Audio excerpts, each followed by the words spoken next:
Thank you. That concludes our... If I recall correctly, CAO Perry was going to present some kind of information with regard to the compliance or non-compliance by uPublic with its contract, and I think that was 2 meetings back, and then Mr. Perry was not here at the last meeting, so I'm asking for that information now.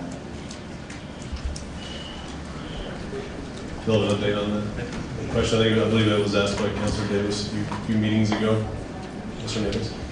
Mr. President and Councillor Benton, I know in some past meetings this issue has come up and there's been some lengthy discussion about it, and I didn't think to say this at the time, but since I've gone back and looked at this and realized that this is a very active litigation, and wanted to make the council aware of that and suggest that we not get into the same kind of detailed discussion that we have, because there is litigation involving uPublic and quote unquote, and typically try not to have detailed discussions about that.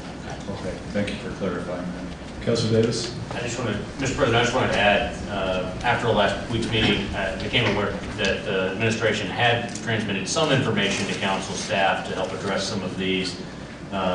I'm not sure that it's gotten the final place yet, but there is some information that's been transmitted, and then the staff is working with the administration on that. So perhaps we could ask for staff to get together and give us an update on what they can and what they already have. Councillor Benton.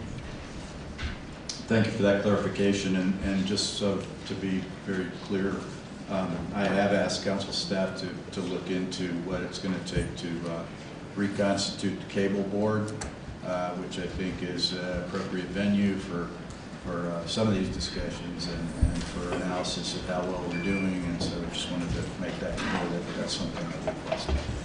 Mr. President, to answer Councilor Benton's request about the Cable Franchise and Hearing Board, we did do some investigating into the current membership of that. It would seem, after we researched the ECs, that the last member of that three-member board, her term expired June 20th, 2014. So more than a year and a half ago at this point.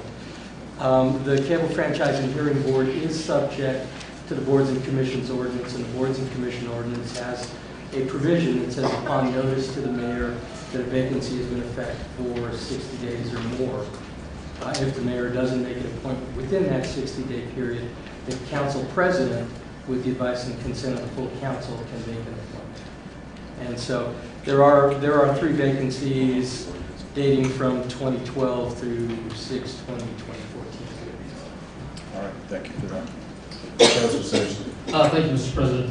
I understand that there is litigation going on between quote-unquote and the uPublic, but my biggest concern is uPublic conforming with the contract of the City of Albuquerque? That should not be up to quote-unquote to be looking or filing a lawsuit on that. That really should be up to the City of Albuquerque to be auditing uPublic to make sure that they are conforming with this contract and their contract. Mr. President, Councillor Sanchez, on the general subject and Councillor's questions, we actually had a meeting with uPublic representatives and assistant city attorneys to look at contract compliance before the Christmas holiday.